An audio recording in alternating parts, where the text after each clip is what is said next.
এই ভিডিওতে আপনি ইতিহাসের এমন 7টি রহস্যের কথা জানবেন যেগুলোকে বছরের পর বছর ধরে সমাধান করার চেষ্টা করা হলেও যেগুলো আজও এক রহস্য হয়েই থেকে গেছে। নাম্বার 1, 1888 সালে আগস্ট থেকে নভেম্বর মাসের মধ্যে লন্ডনের হোয়াইট চ্যাপেল ডিস্ট্রিক্টে একের পর এক 5 জন মহিলার খুন হয়। খুনি 5 জন মহিলার খুন একই পদ্ধতিতে করেছিল। পুলিশের সাহায্যে এই খুনিকে খোঁজার অনেক প্রচেষ্টা করা হয়, কিন্তু সবাই ব্যর্থ হয়। তারপরই হঠাৎ একটা অ্যানোনিমাস লেটার সামনে আসে। সেই লেটারে লেখা ছিল আমিই খুনি, আর খুনি লেটারে নিজের নাম জ্যাক দ্য রিপার লিখেছিল। পুলিশের বিভিন্ন তদন্তের পর এটা জানা যায় যে সেই লেটার মিথ্যে ছিল, কিন্তু ততক্ষণে জ্যাক দ্য রিপার এই নামটা হোয়াইট চ্যাপেল এবং পুরো লন্ডনে ছড়িয়ে পড়েছিল, আর লোকেরা জ্যাক দ্য রিপারকেই খুনি বলে মানতে শুরু করলো। লক্ষ প্রচেষ্টার পরও এটা জানা সম্ভব হয়নি যে সেই 5 জন মহিলার খুনি কে ছিল। এই ঘটনা ঘটে যাওয়ার 136 বছর পরেও মানুষ এই বিষয়ে এখনও কৌতূহল রাখে। Number 2, shroud the Turin. এটা একটা ঐতিহাসিক কাপড় যেটা ইটালির তুরিন শহরে সেন্ট জন দ্য ব্যাপটিস্ট মিউজিয়ামে রাখা আছে। এই কাপড়ে একটা মানুষের ছবি আঁকা রয়েছে।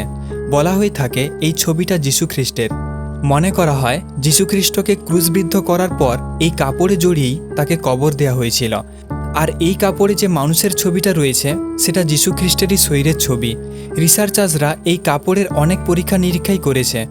যখন এই কাপড়ের কার্বন ডেটিং করা হয় তখন জানা যায় এই কাপড় 12 কিংবা 13 শতাব্দীর হতে পারে। কিন্তু যীশুখ্রিস্ট তো এসেছিলেন 2000 বছর আগে। একজন ইটালিয়ান ফিজিসিস্টের মতে কোনো সায়েন্টিফিক টুল দিয়ে এটা প্রমাণ করা যায় না যে এই কাপড় যীশুখ্রিস্টের ছিল কি ছিল না। রিসার্চার্সরা এই কাপড়কে সম্পূর্ণভাবে মিথ্যা হিসেবেও প্রমাণ করতে পারেনি, আর তাই এটা একটা রহস্য হয়েই থেকে গেছে। এই কাপড় কোথা থেকে এসেছে, আর এই কাপড়ে যে মানুষের ছবিটা রয়েছে সেটা কার ছবি? নাম্বার 3, আপনি কি কল্পনা করতে পারেন 15th সেঞ্চুরির একটা পেইন্টিংয়ে ইউএফও অবস্থান করতে পারে? আপনি মানুন কিংবা নাই মানুন, বহু ইতিহাসবিদ এটা মনে করে আমাদের পূর্বপুরুষদেরও এলিয়ানের মতো কিছু বিষয়ে নলেজ ছিল। আর এই এলিয়ান বিষয়টা আমাদের পৃথিবীতে নতুন নয়। ইতিহাসবিদদের মতে সেই সময়েও আকাশে ইউএফও দেখা যেত। তাই সেই সময়ের আর্টিস্টরাও তাদের পেইন্টিংয়ে ইউএফওকে তুলে ধরত। তাদের মধ্যে একজন আর্টিস্ট ছিল ডোমেনিকো গিরল্যান্ডাইও। ইনি 15th সেঞ্চুরিতে ম্যাডোনা উইথ সেন্ট জিওভানিনো নামে একটা পেইন্টিং তৈরি করেছিল। এই পেইন্টিংয়ে একটা মানুষ নিজের মাথার উপর হাত রেখে আকাশের থেকে আসা কিছু একটা জিনিসের দিকে তাকিয়ে রয়েছে। অনেকে এটা বলে থাকেন যে এই পেইন্টার পেইন্টিংয়ের মাধ্যমে আমাদের কাছে একটা সন্দেশ পৌঁছে দিয়ে গেছেন যে তারা কিভাবে এলিয়ানদের সঙ্গে কমিউনিকেট করত। আবার অনেকে এটা মনে করে থাকেন যে এটা একটা ধার্মিক পেইন্টিং, আর এই পেইন্টিংয়ে থাকা মিস্টিরিয়াস জিনিসটা কোনো ইউএফও নয়, বরং এটা একটা দেবদূত হতে পারে।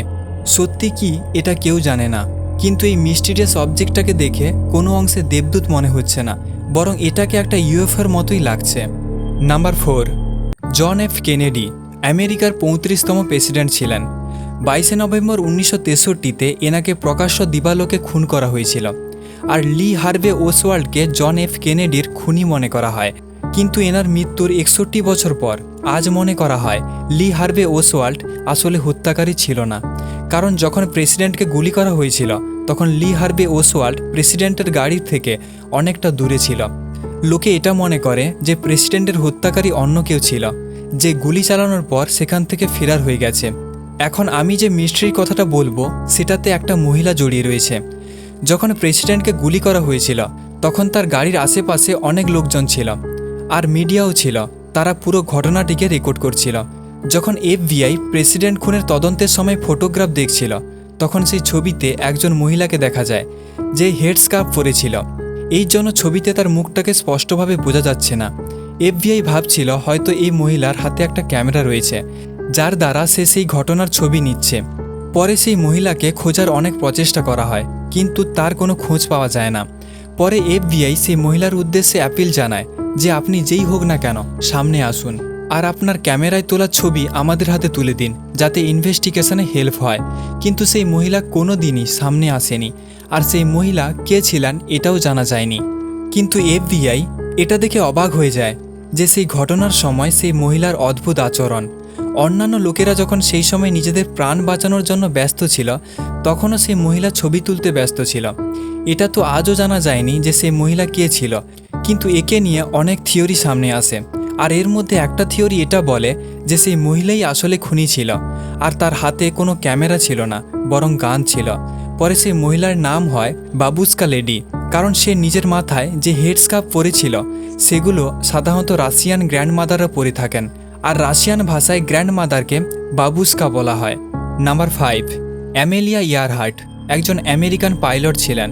অ্যামেলিয়া প্রথম মহিলা ছিলেন যিনি একাই উড়োজাহাজে বসে আটলান্টিক মহাসাগরের উপর দিয়ে পাড়ি দিয়েছিলেন। ইনি আরও অনেক রেকর্ড গড়েছিলেন আর নিজের হাওয়াই যাত্রার সম্পর্কে বেস্ট সেলিং বুকও লিখেছিলেন। 1936 সালে অ্যামেলিয়া সারা বিশ্ব ভ্রমণের একটা প্ল্যান বানায়, আর জুন 1937-এ সে নিজের বিশ্ব ভ্রমণের যাত্রা শুরু করে। আর 2 জুলাই 1937-এ স্পেসিফিক ওশিয়ানের উপর দিয়ে যাওয়ার সময় অ্যামেলিয়ার উড়োজাহাজ রহস্যময়ভাবে গায়েব হয়ে যায়। উড়োজাহাজ গায়েব হয়ে যাওয়ার কিছু সময়ের পর থেকেই অ্যামেলিয়া এবং তার উড়োজাহাজকে খোঁজা শুরু হয়ে যায়, কিন্তু অ্যামেলিয়া এবং তার উড়োজাহাজের কোনো খোঁজ খবর পাওয়া যায় না।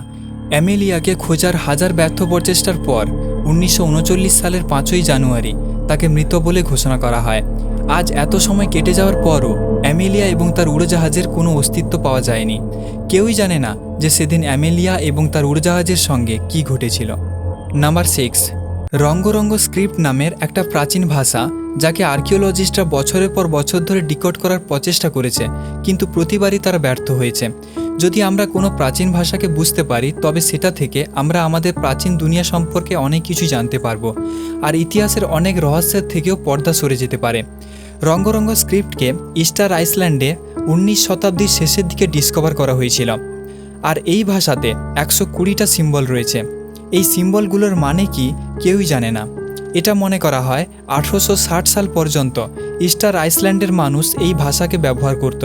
রহস্যের বিষয়টা হচ্ছে এই রঙ্গরঙ্গ স্ক্রিপ্ট আমাদের সিন্ধু ঘাটি সভ্যতার লিপির সঙ্গে অনেকটাই মিলে যায়। ইস্টার আইসল্যান্ড সিন্ধু ঘাটি থেকে 20,000 কিলোমিটার দূরে অবস্থিত।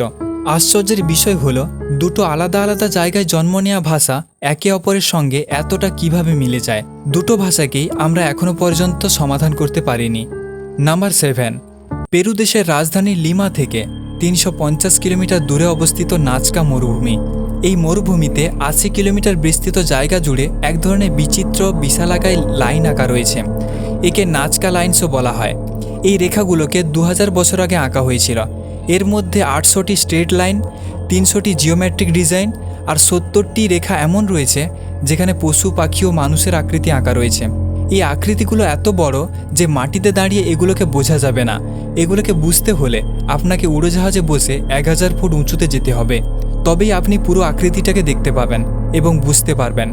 আর্কিওলজিস্টরা অনেক সময় দিয়েছেন এই লাইনগুলোর রহস্যকে উন্মোচন করার জন্য, কিন্তু তারা এটা জানতে পারেনি যে কারা এই লাইন তৈরি করেছিল এবং কেন।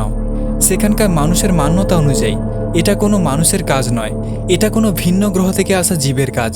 কিন্তু যদি এগুলো তৈরি করার পেছনে কোনো মানুষের হাত থাকে, তবে 2000 বছর আগে কোনো আধুনিক টেকনোলজি ছাড়া মানুষ এমন একটা আকৃতি তৈরি করেছে যেটা শুধুমাত্র আকাশ থেকেই দেখা সম্ভব, যেটা কোনো রহস্যের থেকে কম কিছু নয়। যদি আপনি এরকম মিস্টিরিয়াস এবং ইনফরমেটিভ ভিডিও দেখতে পছন্দ করেন তবে আমাদের চ্যানেলটিকে সাবস্ক্রাইব করবেন আর আমাদের পাশে থাকবেন।